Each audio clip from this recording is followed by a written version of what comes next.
Chers auditeurs, vous êtes à l'écoute des messages de la bonne nouvelle de Jésus transmis à travers les prédications de l'Église adventiste du 7e jour, Église africaine francophone de Bruxelles.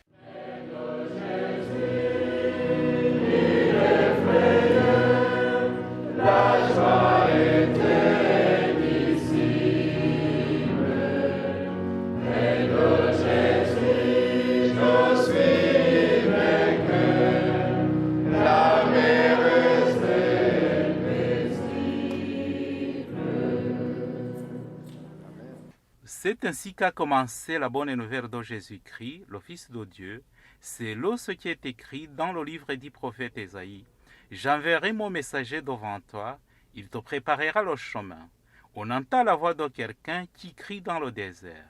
Préparez le chemin pour le Seigneur, faites-lui des sentiers droits.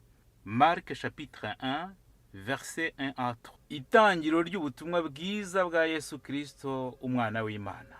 Nk'uko byanditswe n'umuhanuzi Yesaya, ngo nuko ndenda gutuma integuza yanjye mbere yawe, izatunganya inzira yawe. Ijwi ry'urangurira mu butayu, ati nimutunganye inzira z'Uwiteka, mugorore inzira ze. Mariko igice cya mbere, umurongo wa mbere kugeza ku wa gatatu.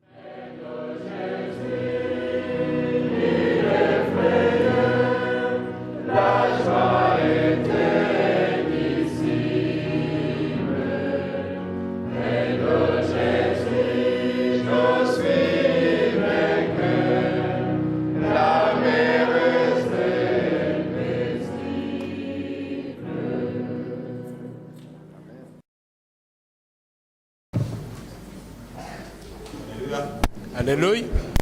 Alléluia. Alléluia. Tisunga Imana nukunyagwa zigahera. C'est très... ne pas s'appuyer sur Dieu, c'est manquer une chose très importante. Abana bagize neza batimana niwe wenyine twisunze. Merci à nos chers enfants qui répètent que nous nous appuyons sur Dieu. Kuko hanze yo kwisunga Imana ni ibibazo. Puisque en dehors de s'appuyer sur Dieu, tout un tas de problèmes. Muri kino gitondo ndashimira Imana.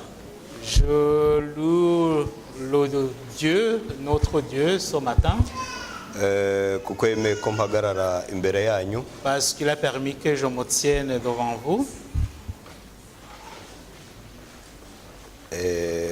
Burya Imana ni igitangaza. Dieu est merveilleux. Ntabwo nari nzi ko ndi buhagarare hano. J'avais pas prévu de prêcher. Ariko Imana yabyemeye. Mais Dieu l'a préparé, l'a voulu ainsi. Burya rero bijya binagorana cyane. C'est souvent difficile. Iyo umuntu mu buryo busanzwe abwiwe ko azagendererwa aramwitegura. Quand on a été averti d'une visite, on s'y prépare. Ariko hakaba n'igihe umushyitsi agutungura. Il arrive que le visiteur vous surprend. Abaspecialiste bo ntibatungura bahora biteguye ariko nge ntabwo ndi muri abo. Il est vrai que les spécialistes ou ceux qui ont l'habitude ne soient pas surpris, mais je ne suis pas parmi ceux qui sont toujours prêts. Ariko ndibwira ko Imana ikishaka ko tumenya uyu munsi buri wese ari bugitahane. Mais je me dis que ce que Dieu nous a préparé et qu'il a voulu qu'on retienne, tout le monde rentre avec ce bagage. Abana barakoze cyane nanone mbisubiremo. Merci aux enfants, aux jeunes. Bararirimba nge banyibutsa igiterane cy'indirimbo cyari mu mutwe wa Esidrasi na Nehemiya. Quand ils ont chanté, ils m'ont rappelé le chant qui a été presté par le groupe Néhémie et Esdras. Ahari abakurikiranye uburyo baririmbaga, méthode baririmbagamo bahereko bavyumva. Peut-être que ceux qui ont suivi comment ils chantaient ont déjà associé leur chant à celui de Néhémie et Esdras. kuko n'uburyo bumwe butuma ntekereza uburyo tuzaba tumeze mu bwami bw'Imana aho tuzabahora duhimbaza. Cela me pousse à réfléchir, à penser comment nous chanterons, nous louerons toujours l'Éternel. Nibyo koko Bibiliya itubwira ko ibyo tutigeze kumenya n'ibyo ubwenge bwacu butigeze dutekereza ari byo tubikiwe. Il est vrai que la Bible nous dit que tout ce que nos yeux n'ont pas vu et nos oreilles n'ont jamais entendu nous est réservé au ciel. Ariko nibaza uburyo nzaba ndi kuririmba mu Kinyarwanda, Umushinwa aririmba mu Gishinwa, Umuhoranda aririmba mu Gihorande, uririmba mu Cyongereza, uririmba mu Gifaransa. Imana yacu ni nziza cyane. Mais j'essaie de m'imaginer comment nous chanterons tous au ciel, moi en Kinyarwanda, un chinois en sa langue, un anglophone dans sa langue, et ainsi de suite. Bizaba ari agahebuzo. Ça sera merveilleux. Nkwifurije kutazabura muri icyo giterane. Je souhaite à chacun de vous d'être présent dans cette assemblée. Mboneho no kwifuriza buri muntu wese kutabura mu mwanya dufite wa nyuma ya saa sita mu mwanya wo kuramya Imana. Et je profite de l'occasion d'inviter toutes les personnes ici présentes d'être là dans l'après-midi dans le mini-concert. Uraba umwanya mugufiya ariko w'igiciro cyinshi kuri twebwe no mu maso y'Imana. Ça sera un court moment mais qui a une grande valeur aux yeux de Dieu. Ndagira ngo tuganire ku magambo avuga ngo gusubira inyuma. J'aimerais que l'on partage les paroles qui concernaient la régression. Dusenge. Prions. Dusenge. Prions.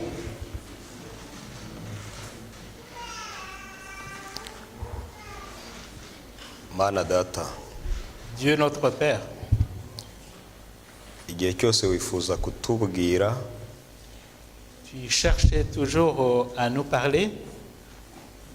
Haba mu mutuzo, haba mu rusaku uratubwira. Que ce soit dans le calme, que ce soit dans le bruit, tu nous parles. Ariko kuko uri Imana y'umutuzo natwe turatuje kugira ngo utubwire kandi uduhe imbaraga zo kukumva no kukumvira. Mais comme tu es un Dieu calme, du calme, tu souhaites nous parler dans le calme, et nous enseigner dans le calme. Uyu munsi n'iteka ryose akanwa kose kazibwe Yesu Kristo abari we wererezwa mu mibereho ya buri wese mu izina rya Yesu. Maintenant et à jamais que nous nous taisions et que ce Jésus peut parler dans toute notre vie en son nom saint. Amen. Amen. Gusubira inyuma. Regresser. Ni amagambo umuntu yakumva cyane. Sont des paroles compréhensives. Hari n'udashobora kuyumva bitewe n'uburyo akozemo. Mais il peut arriver qu'on puisse, disons, les comprendre. Usubira inyuma n'uwageze wateye intambwe akavaho arakajya ku yindi. C'est-à-dire qu'on recule quand on a déjà fait un pas. Kuko hari n'udasubira inyuma kuko igihe cyose yamwe ahagaze aho ari. Mais si on n'a jamais avancé, on ne peut pas reculer. Ariko burya mu buzima nkuko natwe abantu dukunda kuvuga ngo ibyiza biri imbere. Mais comme nous avons une expression qui souligne que le meilleur est dans l'avenir. Imana nta na rimwe yigeze yifuza ko ubwoko bwayo busubira inyuma.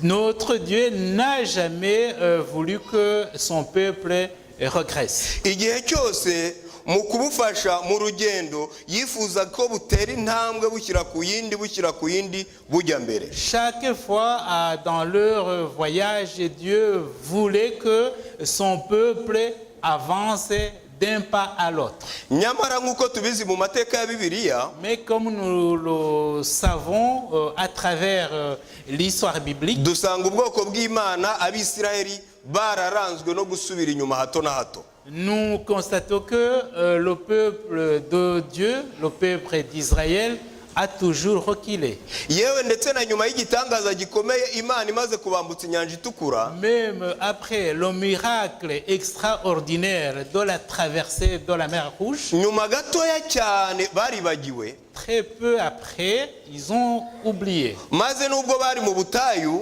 Même s'ils étaient dans le désert, aho banywaga mu butayu hataba amazi, là où ils avaient à boire alors que c'était dans le désert où généralement il manquait de l'eau, aho baryaga kandi batahinze, où ils mangeaient alors qu'ils n'avaient pas cultivé, baribagiwe maze mu ntekerezo zabo basubira inyuma. ils ont oublié même dans leurs pensées et ils ont reculé. Basubira inyuma ku buryo bageze nubwo batangira kwifuza amadegede. Ils ont reculé de telle sorte que même ils ont regretté les projets qu'ils ont laissés derrière eux en Égypte. Basubira inyuma ku buryo batangiye kwifuza tungurusunu zo muri Egiputa.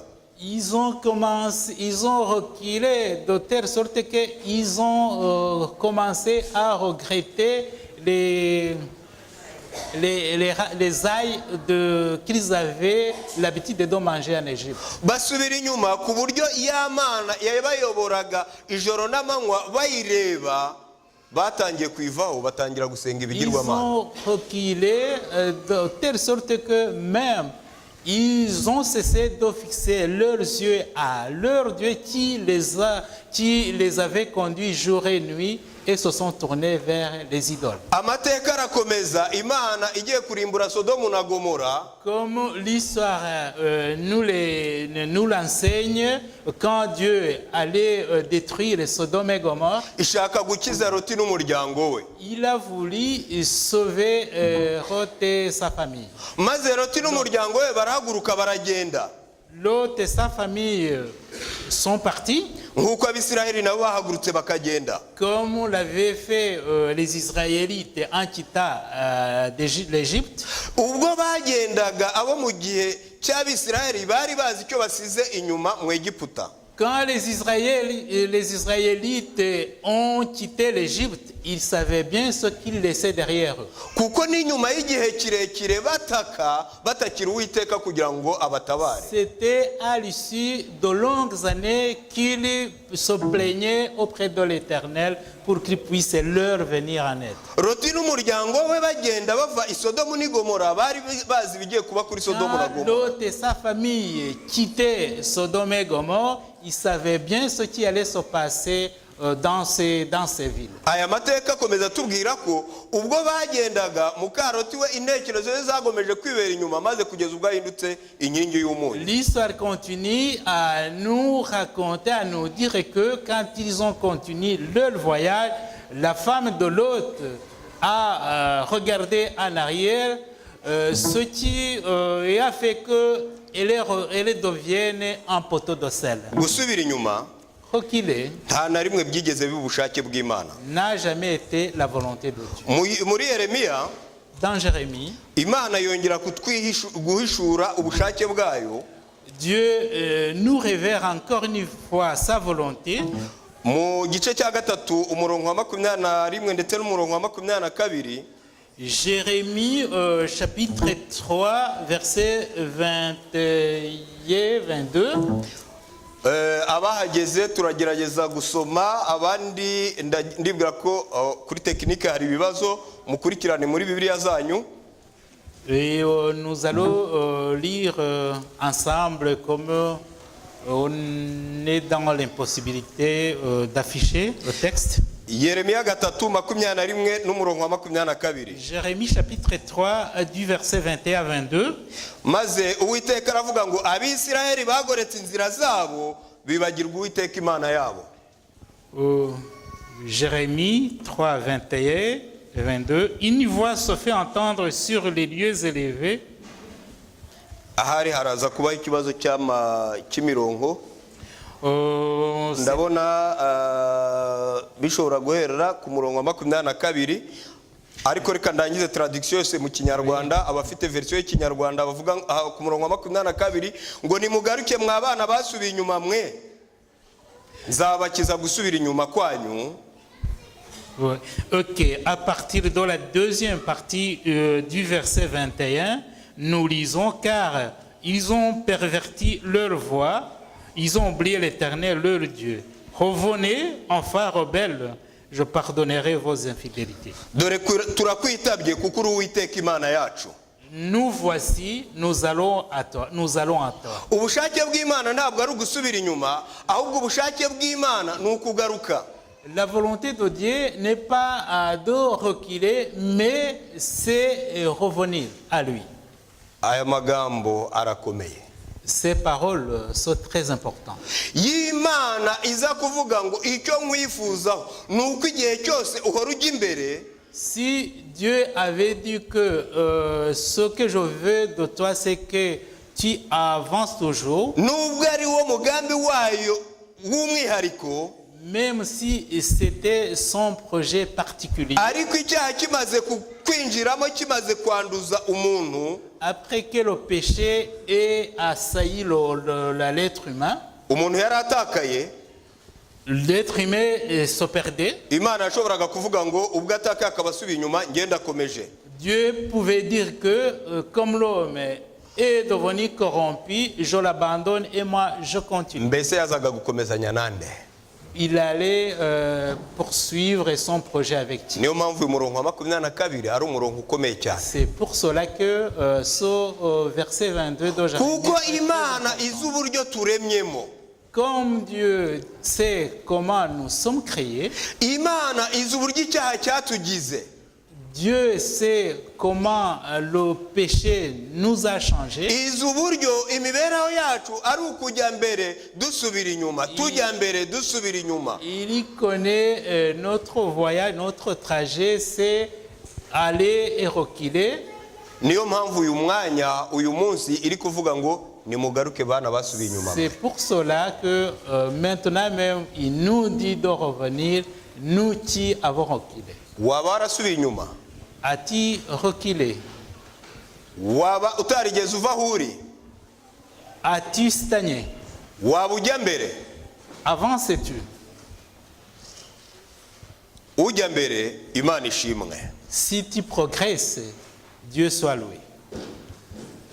Niba uri aho uhagaze aho ukaba utarigeze utera intambwe, tera intambwe ujya imbere. Mais si tu as stagné là où tu étais bien avant, essaie de faire un pas en avant. Niba waravuye mu byo wari urimo, garuka. Mais si tu as reculé de là où tu étais, reviens. Kuko Imana izi kuri umusubira nyuma. Parce que Dieu Kaba umusubira connaît nyuma. ta faiblesse, il sait que tu recules. Petero yabigarutseho mu rwandiko rwa kabiri igice cya kabiri umurongo wa 22. Pierre est revenu sur ces paroles dans 1 Pierre. 2 Pierre. Petero wa kabiri igice cya kabiri umurongo wa 22. 2 Pierre chapitre 2 verset 22. Maze Imana yongera kumutekera amagambo yabwiraga ubwoko bwayo. Petero wa kabiri igice cya kabiri umurongo wa 22. 2 Pierre chapitre 2 verset 22. Imana yongera kumutekerera amagambo. Dieu lui a donné des paroles. Ati ibyabasohoyeho.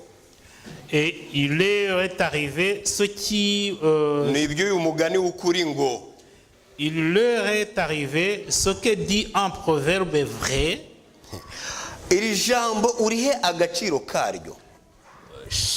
Il faut donner à chaque mot sa valeur. Ubundi Bibiri tubuza kujya mu migani y'abakecuru ngo tukayishyira ku ruhande. Normalement, imigani y'abakecuru n'abasaza byumvikane neza. C'est-à-dire, explique-toi.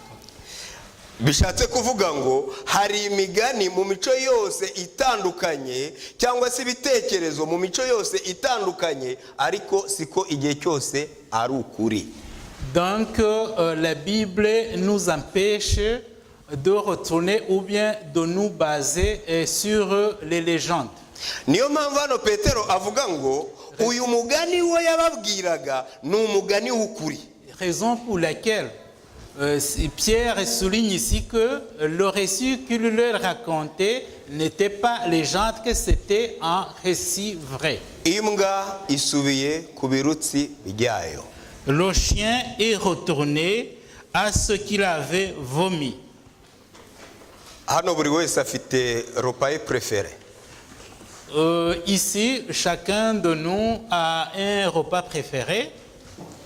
mbabajije ngo buri muntu wese yagira icyo abona avuga ibyo kurya arya kumva biramunyuze biramuryoheye. Si je vous donnais une occasion de dire votre repas préféré, ibyo byo kurya iyo ubiriye ndetse unashonje, et alors quand tu manges quand tu manges ton repas préféré, étant à jeun, hakwiyongeraho ko ari ibyo kurya ukunda, et en plus que tu aimes ce repas, ingorane ishobora no kuza ahubwo nuko umuntu ashobora kurya byinshi, il peut t'arriver que tu manges trop, tu en manges trop. kuko igifu n'akanwa kiba cyumva igihe cyose kigenza gute gishaka. Puisque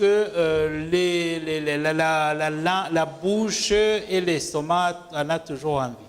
ariko ibyo byo kurya Mais ce repas ou cette nourriture, uko waba wabitetse kose, peu importe la façon dont ibirungo tu waba la wabishyizemo prépares, byose, peu importe les ingrédients que tu amasafuriya as, waba wabitetsemo yose, peu importe les casseroles dans lesquelles amavuta tu waba as wakoresheje préparé, y'uburyo bwose, peu importe les ingrédients. iyo urangije kubirya Après avoir mangé byagera mu gifu bikivanga, et arrivé dans l'estomac, bikaba ngombwa ko bigaruka.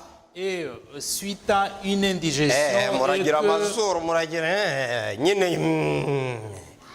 bihinduka ibirutsi. et suite à l'indigestion et que tu, disons, les retournes, et que tu nabivuze buri vomis, muntu wese agira ifoto mwayereko muyibona hari utararuka vous voyez hose, que ifoto mwayibonye, tout le monde est iyo niyo sensible shusho yabyo. à cette image. uko byaba bimeze kose, Peu importe. ntabwo wavuga ngo ibi biryo byanjye nabitayeho umwanya, nabitayeho igihe, reka nongere mbifate mbirye. Tu ne peux pas, peu importe que comment tu aimes ce repas, tu ne peux jamais reprendre le vomi et en manger. ariko uyu mugani ni uw'ukuri, imbwa igisubira ku birutsi byayo. Mais ce proverbe est vrai, le chien est retourné à ce qu'il avait vomi.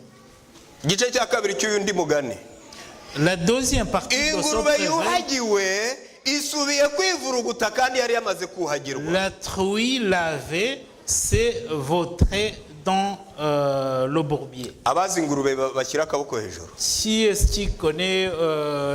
qui connaît le cochon? ntabwo mbaza abaziragiye, Je ne wasanga amaboko abaye demande makeya, pas, ariko Imana yadukuye kure. je ne demande pas celui qui a été berger des cochons ou des truies. njye ntabwo, kubera ko navukiye mu kidivantisiti aho ingurube zitemewe, ariko nzi ko bishoboka ko muri twe haba hari n'abaziragiye cyangwa babanye Il nazo. peut y avoir parmi nous ceux qui auraient été bergers des cochons ou des porcs. Moi, ce n'est pas le cas puisque j'ai été éduqué dans une famille adventiste où le porc n'a pas de place. njye narazitegereje. En tout cas, je les ai observés. ingurube ni inyamwanda pe aho iva ikagera. Le porc est sale partout où il est. ibyo kurya byayo byose simbivugaho cyane. Je ne parle pas beaucoup disons, de sa nourriture. navuze ibirutsi mwigira mutya, noneho sindi buvuga ibyo kurya by'ingurube. Quand j'ai parlé des vomis, vous avez vous vous êtes senti scandalisé, raison pour laquelle je ne parlais pas de la nourriture des cochons. ariko ingurube uragenda nyirayo akayuhagira, yaba mu mazi meza cyangwa agafata umwanya akayuhagira. On prend le cochon, on le lave, on prend tout son temps pour le laver. akayuhagira, Le laver. agatsira nimvuge nka amaboko aragara ari menshi. hari n'abashyiraho urugwiri rwose nk'uyu buhagira ingurube. On le lave. Il y a ceux qui lavent le cochon comme s'il lavait une vache. kuyitunze ayifite nawe niryo tungo rye niryo ashyizeho umutima. Il est vrai que le propriétaire d'un porc le prend comme, disons, quelqu'un qui aime la vache prend sa vache. yamara kuyuhagira ingurube ikava mu mazi ikeye Et après l'avoir lavé, maze il en sort. nyirayo akanezezwa n'uburyo ayibonye ikeye. Et alors le propriétaire voit que son reka corps azayivane muri ya mazi mabi est propre. meza arangije kuyuhagiramo maze ayicyure. Et imaginons-nous, après l'avoir lavé et rentre son porc à la maison. muzi utureka tw'amazi dukunda kubaho si iwacu gusa nino hari aho tuba hari aho umuntu adusanga ugasanga amazi y'akaziba ikiziba pe. Je pense que vous connaissez les nappes d'eau qui sont ici et là sur le chaussée, la route ou bien. ubundi ikiziba nyakiziba iyo ukigezeho kubera ari amazi adatemba arananuka. Normalement, des fracs d'eau qui sont tassés dans les rues dégagent une mauvaise odeur ou bien tout simplement puent. none ya ngurube yuhagiwe barayicyuye yigeze kuri ya mazi y'ikiziba ihita ijyamo ikongera ikivuruguta ikibagirwa ko yari imaze kugenza Alors, gute. malgré que le porc a été lavé, quand il arrive dans ces eaux entassées quelque part dans une rue, il retourne so. petero ati ibyo byabasohoyeho. Alors, Pierre doit souligner que ce proverbe s'est produit à eux. yaba ingurube yuhagiwe ikagaruka kwivuruguta. Que ce soit le cochon lavé et qui s'est sali par après, directement après. yaba imbwa yasubiye ku birutsi byayo. Que ce soit ce chien qui retournait à son vomi. harya ndinde muri ibyo cyangwa nkora nk'ikihe muri ibyo ngibyo. À quoi, entre les deux, à quoi je ressemble entre ces deux exemples. ubushake bw'Imana nimugaruke mwabasubira nyuma La mwe. volonté de Dieu est de nous inviter à revenir. njyewe ngaruke njyewe umusubira nyuma. Je me suis dit que moi qui ai reculé, ubu muri iki gihe cya none abadivantisite rurageretse no gusubira inyuma. ça arrive très souvent chez les adventistes qu'ils retournent, qu'ils reculent. ubu turateranye dutya Comme nous sommes assemblés ici, ariko habayeho nka perquisition ya polisi ikajya mu ngo zacu. mais s'il arrivait une perquisition de la police dans nos foyers ou dans nos basaka ikintu cyose bashyira hariya bati dore ibyo dukuye kwa Tofili mwabizera ngo ntimwabibonaga. Et que après cette perquisition, on ramène devant l'assemblée ce qu'on a trouvé chez l'un ou chez l'autre de nos frères et sœurs. hari ibicupa by'amayoga y'amoko yose turayanywa tuzihishe munsi. Et parmi ces choses retrouvées là, il serait très étonnant de trouver des bouteilles d'alcool. turi abadivantisite b'umunsi wa karindwi. Alors que nous sommes des adventistes du 7e jour. twaragiye kuri yorodani tuti imbere y'Imana n'aba bantu bose baraha turahamya ko tutazasubirayo. Alors qu'au moment de notre baptême, on a confessé et témoigné devant toute l'assemblée que nous ne boirons plus jamais l'alcool. twatangiye nyine kuko twageze mu mudendezo aho umuntu wese n'icyo ashaka ati nubwo ntazinywa nzaziha abo nshaka. none ubu nitwe dusigaye tuzinywa kurusha abo twazihaga. Voilà, ça a commencé en disant que bon voilà, ici on a la liberté, même si on ne boit pas, on peut offrir de l'alcool aux invités et après les offrir aux invités. Nous avons fini par en prendre nous-mêmes. isabato n'umudivantisite w'umunsi wa karindwi ikibazo gikomeye cyane rurageretse. Et nous avons un problème de sabbat chez nous les adventistes. kwibwira umuporoso nta n'agaciro ayiha ntigeze anayemera mu mibereho ye nge mba numva nta ari ibintu bisanzwe rwose. Vous parlez du sabbat à un protestant qui ne le connaît presque même pas, ça n'a pas de valeur. umugaturika nta n'icyo bivuze. Pour un catholique, non plus un sabbat ne signifie pas grand-chose. ariko abadivantisite b'umunsi wa karindwi twitwa abakomeza amategeko y'Imana n'iry'isabato ririmo. Mais pour un adventiste, du 7e jour, supposé obéir à tous les commandements de Dieu, dont le 4e qui concerne le sabbat, isabato ahubwo ntabwo ari ukuyica turayiribata. nous n'observons pas, non seulement nous n'observons pas le sabbat, mais nous péchons sur le sabbat aussi. turayisiribanga. Nous en faisons ce que nous voulons. kwirema ibice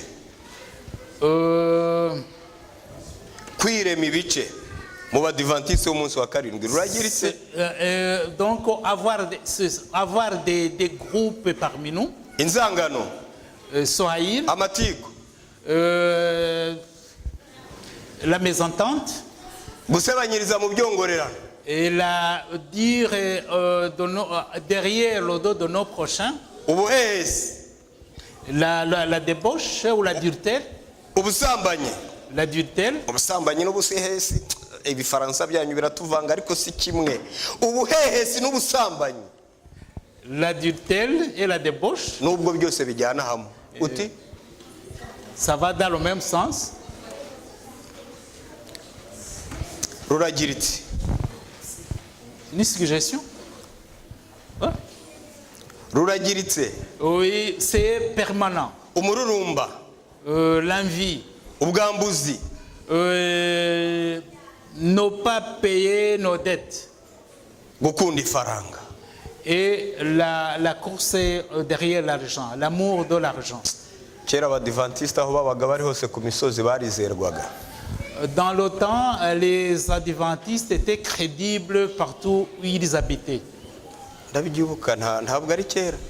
C'est pas très longtemps, ça ne fait pas très longtemps. hari benshi muri mwe mwaba mwaragize umugisha muri kiriya gihugu cyacu aho umuntu wese kugira ngo agaragaze ko ari umwere yavugaga ngo ndi umudive bihinduka yewe n'utari umudive ashaka kugaragaza ko afite amaboko yera akavuga ngo ndi umudive. J'espère avec une que fierté. certains parmi vous auraient été témoins de personnes pour montrer qu'ils étaient honnêtes et fidèles, se disaient être adventistes, à l'instar du bon exemple que donnaient les adventistes. nimugaruke bana mwasubiye inyuma mwe. Revenez, vous qui avez reculé. reka ngaruke ngewe umwana wasubiye inyuma ni ku Uwiteka avuga ni ku Uwiteka dushakira. L'Éternel veut que nous revenions, nous, ces enfants qui avons reculé. Oseya igice cya 7 umurongo wa 8 ndimo nsoza. Osée chapitre 2 verset 8. tuhasanga amagambo akomeye cyane.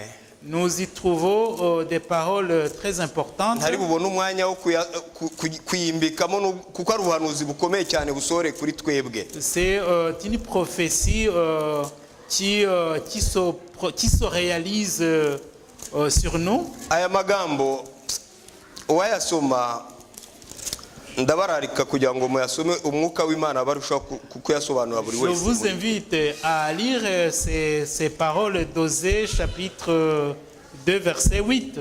Efurayimu yivanze n'ayandi moko. Et que le Saint-Esprit puisse vous éclairer. Efurayimu yivanze n'ayandi moko. Ephraim qui s'est mélangé. Efurayimu ni nk'umutima udahinduwe ugashyira uruhande rumwe.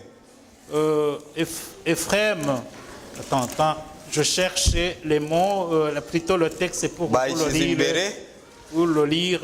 Ku murongo wa 9 akavuga ngo abanyamahanga bamumazemo imbaraga ze. Abasomyi bafite Bibiliya. Kandi ntagenje ate abanyamahanga bamumazemo imbaraga ze kandi ntabwo agenje ate. Je lis d'abord le texte, donc Osée chapitre 2 verset 8. C'est pourquoi voici, chapitre 7. Oui, verset, bon, hariho ikibazo cya version. Donc, mu Kinyarwanda 7:8. Donc c'est chapitre 7, c'est moi qui avais mal entendu, excusez-moi, chapitre 7 verset 8, je lis, Ephraim Ephraïm se mêle avec le peuple, Ephraïm est un gâteau qui n'a pas été retourné. Des étrangers consument sa force et il ne s'en doute pas.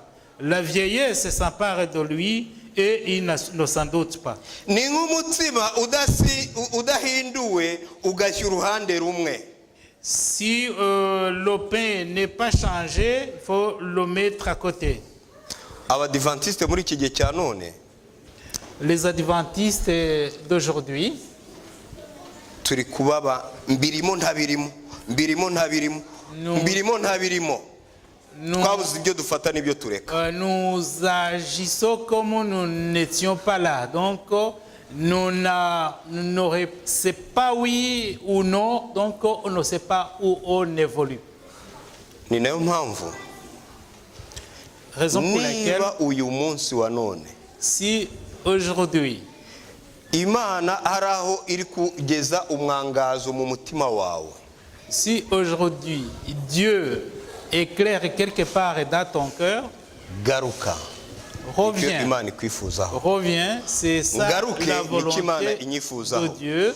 Et que je revienne, c'est ce que Dieu veut pour moi. Ibyo bigira ingaruka kutagaruka kwa Isiraheli. Et cela a un impact négatif pour les Israélites qui ne retournaient pas. Umuja w'Imana mu gitabo cy'ivugabutumwa page ya 92 paragraphe ya 2, Dans son livre Évangélisation, Ellen White a écrit, muri iki gihe, dans ces jours, Uwiteka ntakora umurimo wo kuzana abantu benshi mu kuri. l'Éternel ne fait pas revenir beaucoup de personnes dans la vérité. Bitewe nuko mu itorero hari abizera benshi Parce qu'au sein même de l'Église, il y a beaucoup de membres batigeze bahinduka, qui n'ont jamais changé. kandi n'abahindutse Et même ceux qui ont changé baraguye. sont retournés en arrière, sont retournés en arrière cyangwa se basubiye inyuma. et ils ont reculé. Harimo abizera benshi Il y a beaucoup de membres batigeze bahinduka, qui n'ont jamais changé kandi bakaba baraguye. et ils sont N'abahindutse baraguye. et même ceux qui ont changé ne l'ont pas fait complètement Cyangwa se basubiye inyuma. ou ils ont reculé.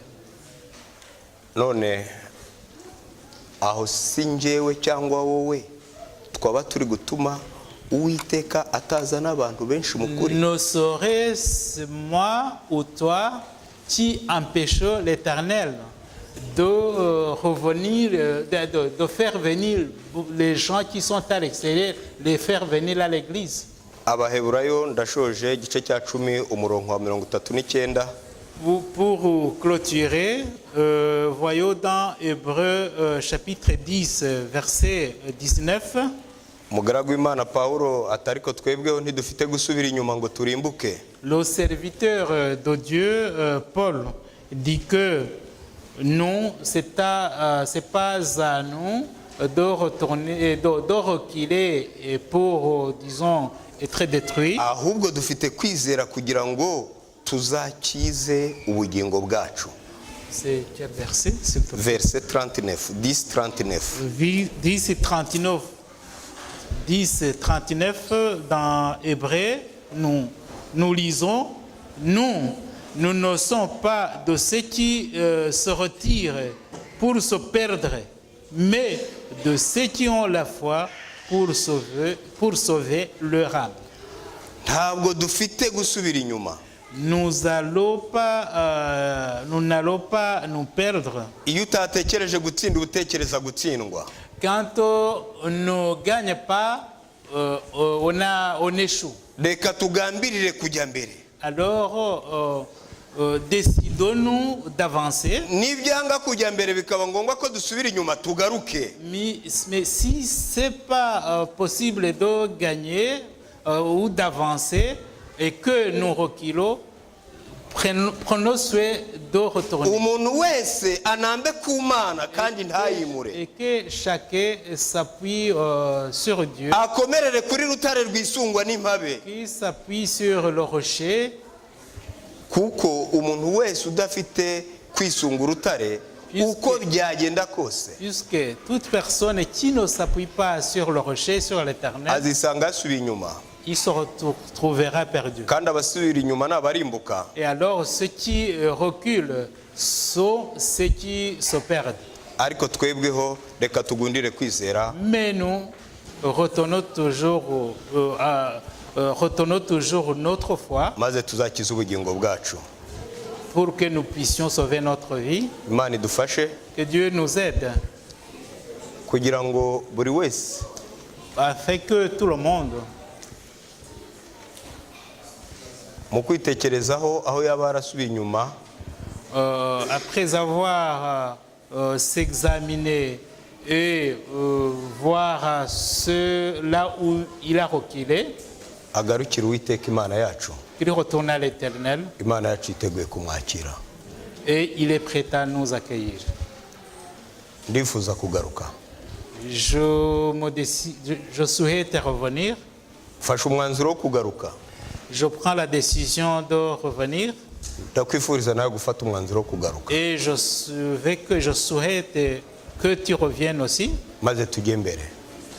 pour que nous puissions avancer. Imana ibitubashije mu izina rya Que Yesu. Dieu nous aide à y arriver au nom de Jésus.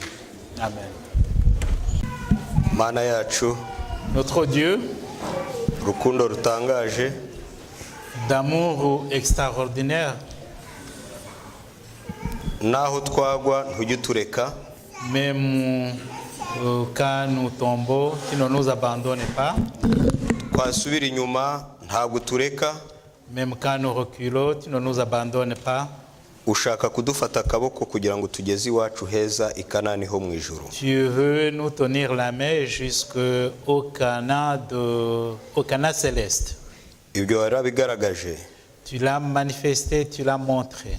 binyuze muri Kristo Yesu. À travers Jésus-Christ, twebwe abari babuze by'iteka ryose kubaho n'ubugingo buhoraho binyuze muri Kristo Yesu, ayo mahirwe yongeye kuyaduha. nous qui étions perdus, mais à travers Jésus-Christ, tu nous as donné la chance de revivre. uyu munsi duhagaze imbere yawe turi abanyabyaha tudafite ipfunwe n'ubwoba kuko dufite Kristo Yesu. Aujourd'hui, en tant que pécheurs, nous nous tenons devant toi sans honte, ni crainte, ni peur, parce que nous avons Jésus-Christ. ushimirwe Yesu waduhaye Mana yacu.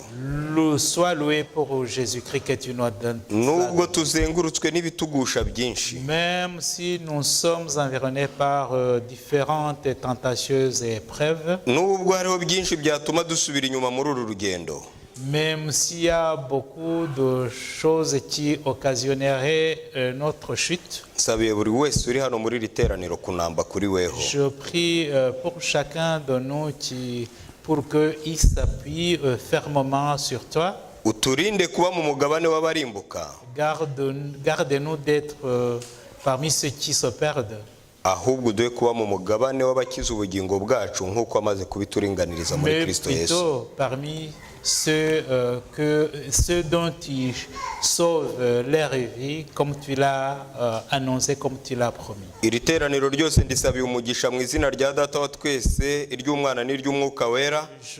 J'implore la bénédiction pour toute l'assemblée ici présente au nom de Jésus-Christ et au nom du Saint-Esprit, kugira ngo uwageze hano wese afin que tout le monde qui a pu arriver ici akabana nawe kuri aya meza umaze kutuvungurira umutima w'ubugingo atahane Kristo Yesu mu bugingo. et a voulu vivre avec toi durant ces moments pour qu'il y rentre avec le pain divin dans sa vie.